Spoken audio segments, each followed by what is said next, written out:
青年们，他们在追求环保过程中，他希望让自己住在这样一个生态的村落里头，于是自己盖自己的房子，而且互相连接成一个社区。全世界到目前为止有450个左右的生态村落，最多的就在丹麦。我们采访其中的一个生态村。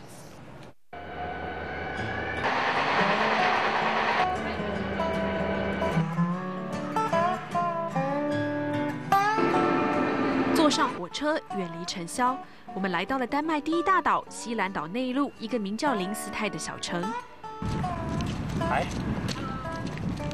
中午时分，一片绿色山野间，就看到几户人家端着食物忙进忙出。I stood 4 hours yesterday, made 350, I think. Wow. Æbleskiver. 踩着小石子路，呼吸着掺杂泥土味的新鲜空气，这一家人正准备要去参加社区的耶诞派对。这个方圆70英亩的海林格利村，正是这几年在全球各地风行的生态村。45个大人，25个小孩，一共20个家庭，在这里与大自然共生存。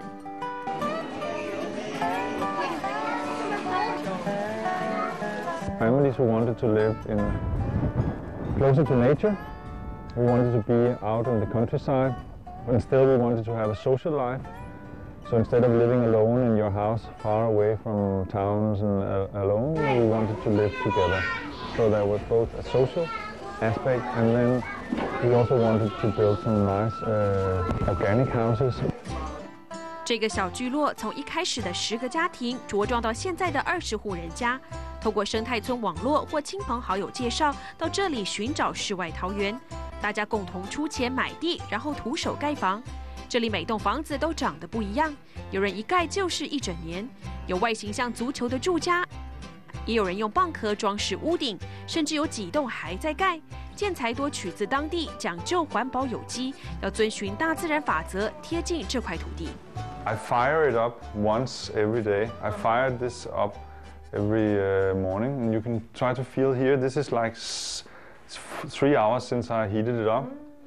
And the heat from the fire goes into the stones, goes into the mass of the stones and stays there and slowly gives up the heat. Instead of all the heat comes up out at once.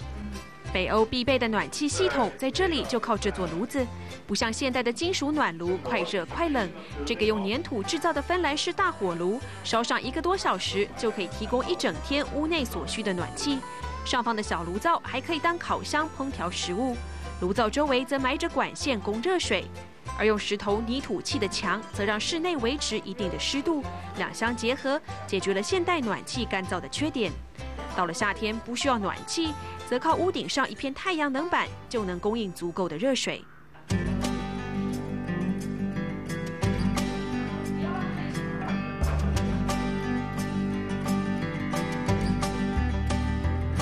带着10岁女儿和1只猫的史特拉奇来到这里后，暂时放下律师的工作。这栋1层楼约30平的房子，从头到尾花了8个月的时间，设计建造全部自己来，连户外深6公尺的池塘兼游泳池，也是和几个邻居一起动手挖。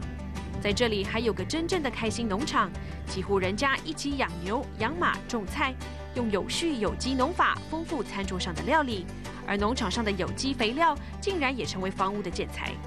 The floor is made out of clay with linseed oil on top, and actually the surface is a mixture of horse shit and clay. Horse shit and clay and sand, which gives it a nice holding structure. But as you can smell, it doesn't smell like horse shit. But 马粪做的地板的确叫人吃惊，还有人干脆把枯木立在客厅中央，让小朋友们随心所欲爬上爬下。在这里，孩子们梦想的冒险屋成真，而人类与自然环境似乎也找到了平衡点。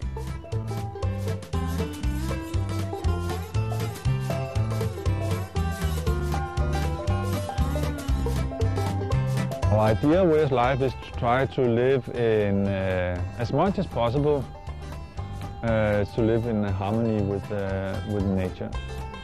We are still families, we also have computers, we also have our cars, but we try to do as best as we can under the circumstances that is possible.